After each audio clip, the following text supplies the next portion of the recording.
आणि बुलेटिनची सुरुवात करूयात एका खळबळजनक अशा बातमीनं। पुण्याजवळच्या कामशेतमधील विद्यावती अनाथ आश्रमातली 12 मुलं गायब झाल्याची धक्कादायक बातमी समोर आली आहे। आणि विशेष म्हणजे याच आश्रमातल्या एक 14 वर्षीय मुलगी ही गरोदर असल्याची सुद्धा धक्कादायक गोष्ट स्पष्ट झाली।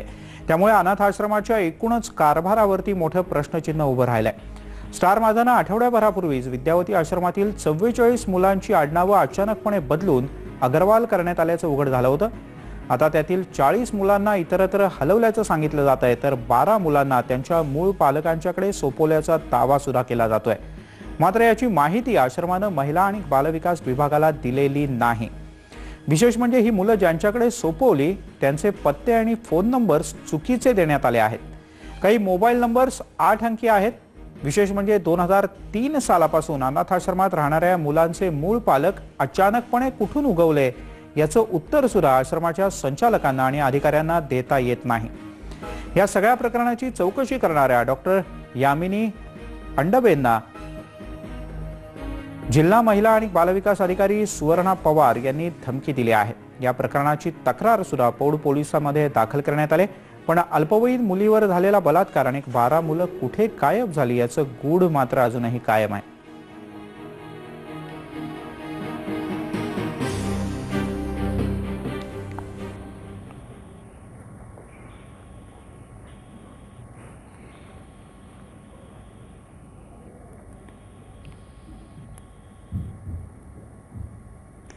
पुण्यातल्या या विद्यावती आश्रमामध्ये राहणाऱ्या या 12 मुलांना त्यांच्या मूळ पालकांच्याकडे सोपवल्याचा दावा विद्यावती आश्रमाचे संचालक राजेंद्र गुप्ता यांनी केला आहे। जो चाचा चाची या अकेली माँ या अकेला बाप या ग्रैंडफादर ग्रैंडमदर जो हमारे पास में बच्चे लाई थे, उनको 3 साल बाद 4 साल बाद उनकी आर्थिक स्थिति सुधरी और उनको लगा कि नहीं हम अभी बच्चों को संभाल सकते हैं, तो वो हमारे पास में आए वापस और उन्होंने आकर के अपने बच्चों की मांग वापस की, तो हमने उनको रिटर्न किए उनके बच्चे।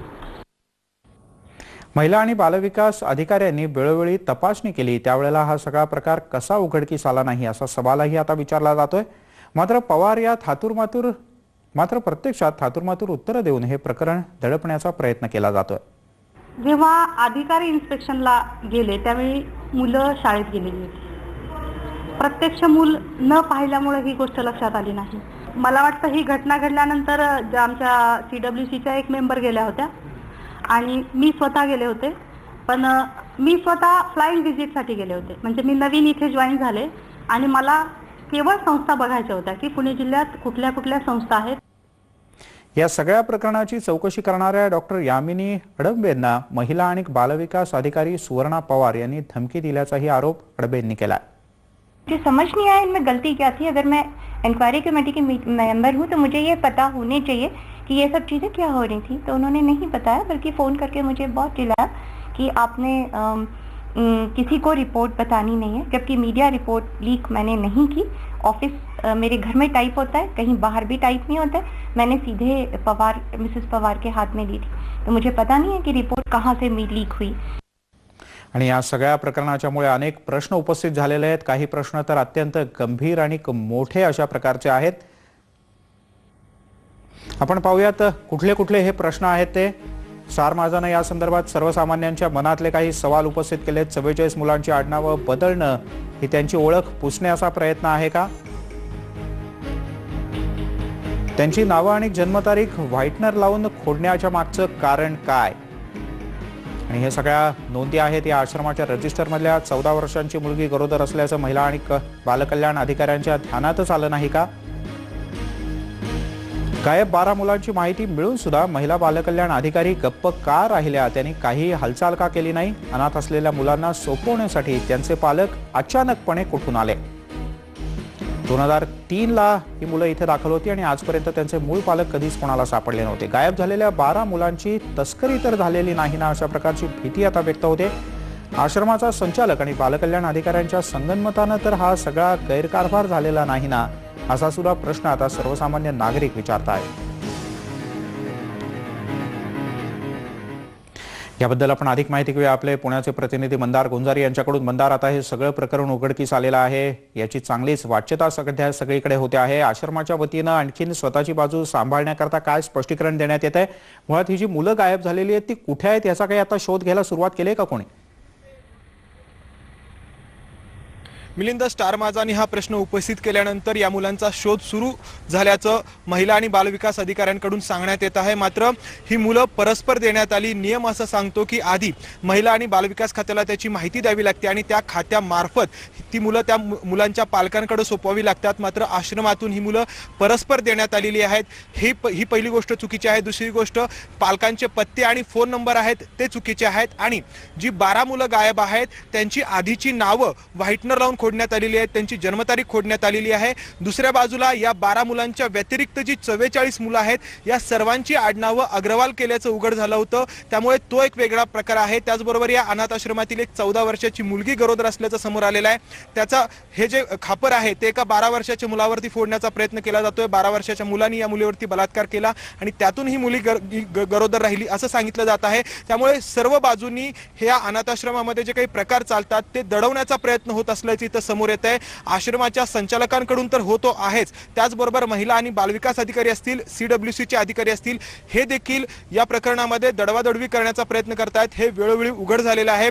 44 मुलांची आडनावं जी बदलण्यात आली, ही 44 मुलं वेगळी होती आणि गायब जी झालेली आहेत 12 मुलं ती वेगळी आहेत. त्यांची नावं आधीची जी आहेत ती व्हाईटनर लावून खोडण्यात आलेली आहेत. त्यामुळे कुठे ना कुठे हे प्रकरण जे आहे ते एका गंभीर विषयाकडे इशारा करताना अत्यंत गंभीर वळणावर हे सगळं प्रकरण आलेलं आहे. आतापर्यंत या सगळ्या प्रकरणात स्वतः महिला आणि बालविकास अधिकारी जे आहेत पवार, त्यांनी काही गुन्हा दाखल केलाय का? संबंधित काही लोकांची चौकशी होते का? ही गायब झालेली मुलं कुठे आहेत आणि या मुलीच्या संदर्भातनं संबंधितांच्यावर काही कारवाई केली जाते का? याच्यात काही राजकीय कनेक्शन सुद्धा आहे का? मिलिंद, या प्रकरणामध्ये हे सर्व प्रकरण जेव्हा उघड झालं तेव्हा वडगाव मावळ पोलीस स्टेशनला बलात्काराचा गुन्हा नोंद झालेला आहे आणि आश्रमामधील नावं बदलण्याचा गुन्हा नोंद झालेला आहे. मात्र अद्यापर्यंत कोणावरती कारवाई झालेली नाही. पोलिसांचं असं म्हणणं आहे की अनाथ आश्रमातील जे संबंधित लोक आहेत ते आम्हाला पुरेसं सहकार्य करत नाहीयेत. त्याचबरोबर ज्या चौकशी समिती जी नेमण्यात आलेली आहे त्यातले अधिकारी किंवा महिला आणि बालविकास अधिकारी देखील आम्हाला पुरेसं सहकार्य करत नाहीयेत असं पोलिसांचं म्हणणं आहे. दुसऱ्या बाजूला जी समिती नेमण्यात आली होती 5 सदस्य महिला आणि बालविकास विभागाकडून, त्या समितीतल्या सदस्य असलेल्या यामिनी अडबे यांनीच आरोप केलेला आहे की ही समिती ज्यांनी नेमली त्या सुवर्णा पवारच त्यांना खोलात जाऊन तपास करण्यामध्ये अडथळा आणत आहे. तशी तक्रार त्यांनी पोलिसांकडे दिलेली आहे. त्यामुळे खरंच या प्रकरणाचा तपास अद्यापपर्यंत सुरू झालेला आहे का किंवा महिला आणि बालविकास विभागाला तो तपास करण्याची इच्छा आहे का, याबाबत देखील प्रश्नचिन्ह उभा राहत आहे. मिलिंद, मंदार, ही जी संस्था आहे ही कोणाशी संबंधित आहे आणि अचानकपणे या सगळ्या मुलांची नावं बदलून अग्रवाल हे एकच नाव या सगळ्या मुलांचं करणं, हे काय गडू बंगाल आहे? मिलिंद, या अनाथ आश्रमामध्ये एकूण 56 मुलं होती असं या आश्रमाचे जे चालक आहेत राजेंद्र गुप्ता यांचं म्हणणं आहे. त्यापैकी 12 मुलं त्यांनी परस्पर त्यांच्या पालकांकडे सुपूर्द केली असं गुप्ता हे सांगत आहेत. दुसऱ्या बाजूला ही मुलगी जेव्हा गरोदर असल्याचं उघड झालं तेव्हा या अनाथ आश्रमातून 44 पैकी 40 मुलं इतर अनाथ आश्रमांमध्ये हलवण्यात आली आणि 4 मुलं परस्पर त्यांच्या पालकांना सोपवण्यात आली असं गुप्ता यांचं म्हणणं आहे. मात्र ही सर्व मुलं सोपवताना माहिती जी आहे ती अधिकाऱ्यांना, जी संबंधित अधिकारी आहेत त्यांना देण्यात आलेली नाही. दुसऱ्या बाजूला वेळोवेळी जाऊन महिला आणि बालविकास अधिकाऱ्यांकडून नक्कीच मंदार, हे सगळं प्रकरण म्हणजे थोडक्यात अत्यंत गंभीर अशा प्रकारचं दिसतंय आणि किमान आता तरी महिला आणि बालकल्याण विभाग याची अधिक गांभीर्यानं दखल घेईल आणि संबंधितांवर योग्य कारवाई केली जाईल अशी अपेक्षा बाळगूया. तुर्तास धन्यवाद या सगळ्या सविस्तर माहितीबद्दल. होयात पुढच्या